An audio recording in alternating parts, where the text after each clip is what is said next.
I just said that story because I wanted to let my grandfather go.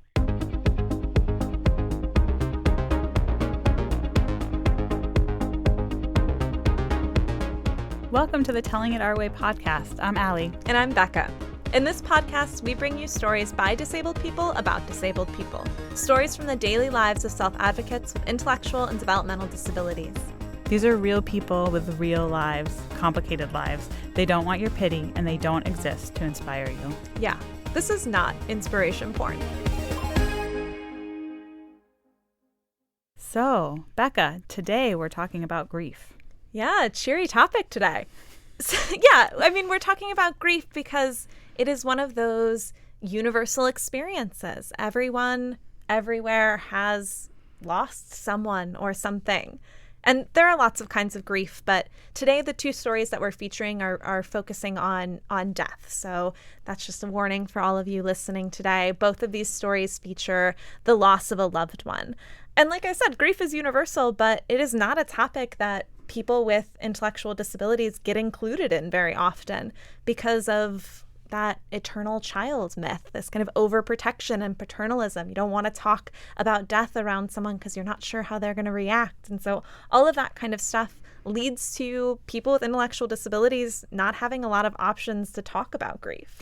And I think, too, when, folks started theorizing about the psychology of grief, and we have Elizabeth Kubler-Ross talking about the 7 stages of grief. Those are based on really normative Western cultural assumptions, and it's put out as if grief and recovering from the loss of somebody is a super linear thing. So first you're going to feel mad and angry, and then you're going to feel, frustrated. I actually don't know all the steps in order. I think mad and frustrated are kind of the same. Yeah, mad and frustrated.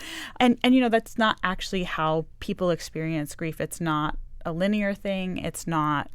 There's not a time period that can be expected for how somebody would be affected by it. It doesn't matter how close or distant someone is.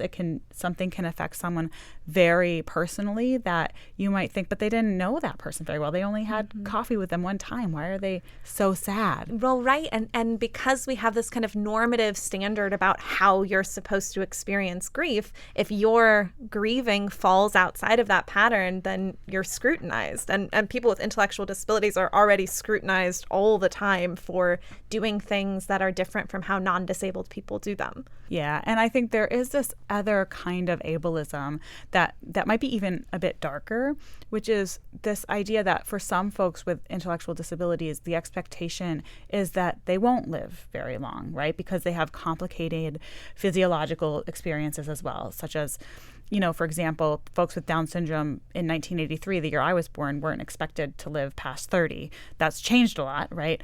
So there is this idea that, you shouldn't expect somebody with an intellectual disability to live the life of an able-bodied person, right? So it's on you that you had that expectation in the first place. I remember when I was 13, I lost my cousin.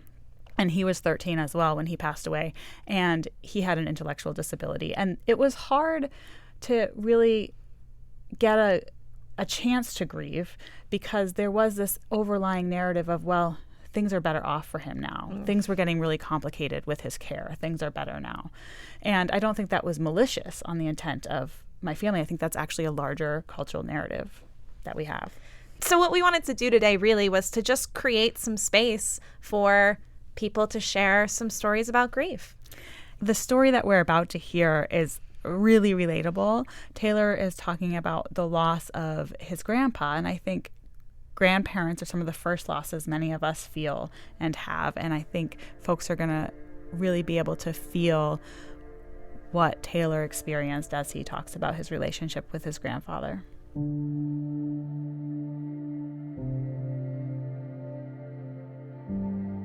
My story is about my grandfather.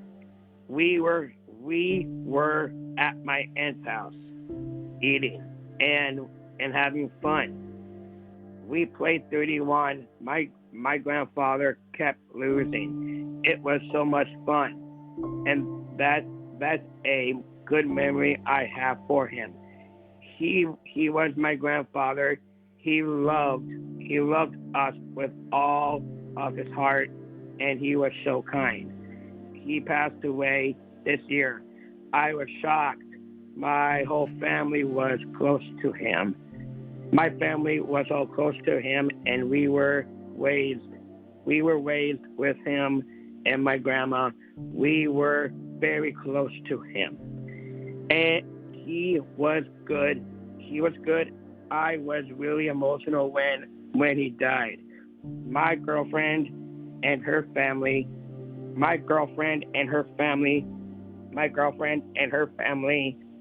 supported me, and my family supported me too. My theater friends and my girlfriend helped me feel happy. My grandfather was really good to me. He is in my heart, and I am in his heart. I have been talking to him every single night. He was the only person I want to talk to, and he always will be with me forever. When I see the big shiny moon, that's my grandfather, and he'll always be inside of my heart.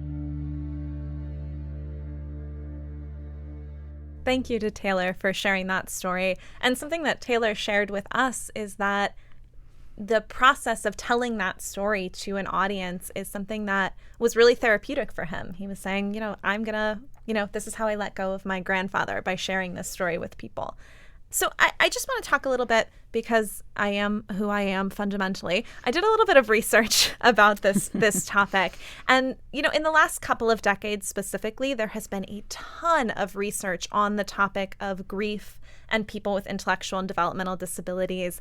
And what's been found is that people with intellectual disabilities get left out of a lot of the processes of either preparing for death or grieving. So, for example, people with IDD have been excluded from their own advanced care planning, from making end-of-life decisions.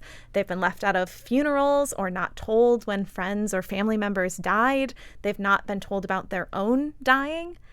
And the consequences of not talking about death means that some people with intellectual disabilities have some really complicated grief because they don't have the language or the support to work through grieving. And I think sometimes when we talk about grief as a culture, we talk in metaphors, which can be really hard for folks who are neurodivergent to use, right? So sometimes we just don't even use a language that's accessible when we're talking about grief. And if depending on sort of the community that you live in, if you're too straightforward about grief, it's sort of seen as rude.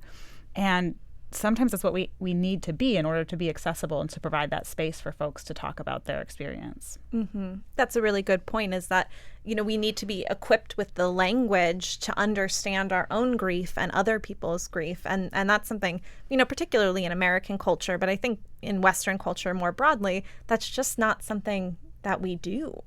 I was just thinking that it's hard when you were talking about grief not to talk about spirituality in some way. Mm-hmm. And I do think that we overlook the fact that people with intellectual disabilities can be spiritual people, right? And they can have religious understandings and deep spiritual experiences, and we don't provide room for that. And I think that's probably another show, maybe season 2. If you're someone out there who wants to share your story of spirituality, we would love to hear it. So like I said, there's some really cool research happening in this space right now. So I wrote down just a couple of names in case anybody wanted to look things up. So Roger Stancliffe at the University of Minnesota's Institute on Community Integration, Stuart Todd, who's at the University of South Wales, and Rachel Forrester Jones, who's at the University of Bath, and who also, full disclosure, was my advisor for my master's program. Shout out to Rachel. And so if you wanted to look up any of that additional research, there's some really interesting stuff happening in this space. And I love that researchers are spanning across continents in terms of thinking about this. So it'll be really exciting to see how this research will expand into other places as more people take it up. Well, I'm excited to hear about our next story.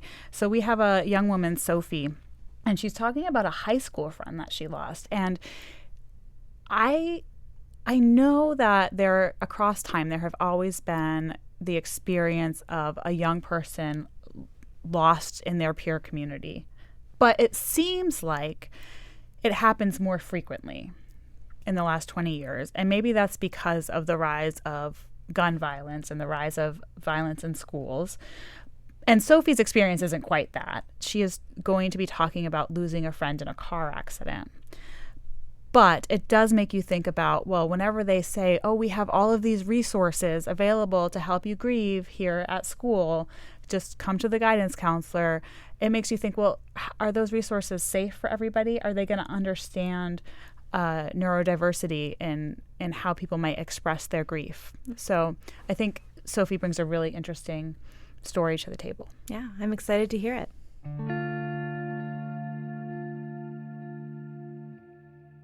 I met a friend and his name was Al. We met in high school, sophomore year. We were doing the production of Hairspray. After the show, our friendship was really strong. We had 2 classes together. We acted in theater class. In the class of 2022, they had a senior sunrise. Me and my mom picked him up. He lived near McClintock, where we went.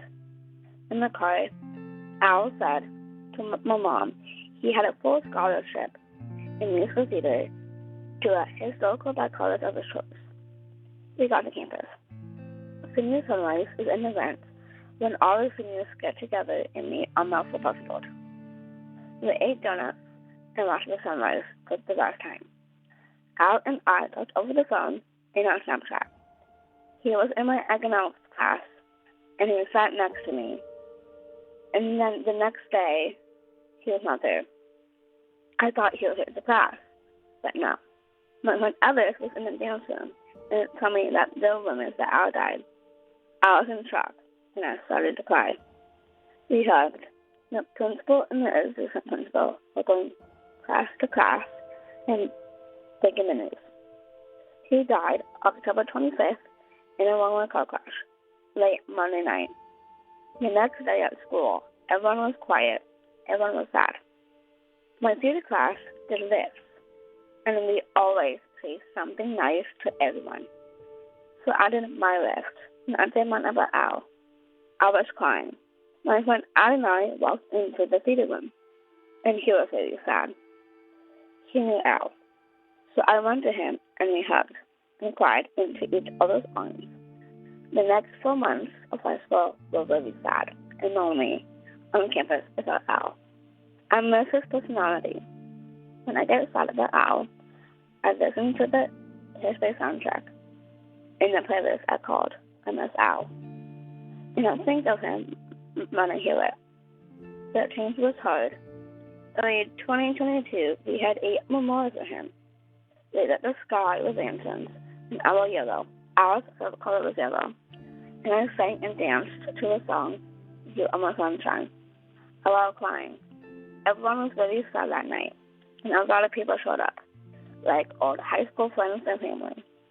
At the class of 2022 graduation, they mentioned his name. We were so sad that our dear friend was gone. Now I'm looking at friends, and Al was both sad.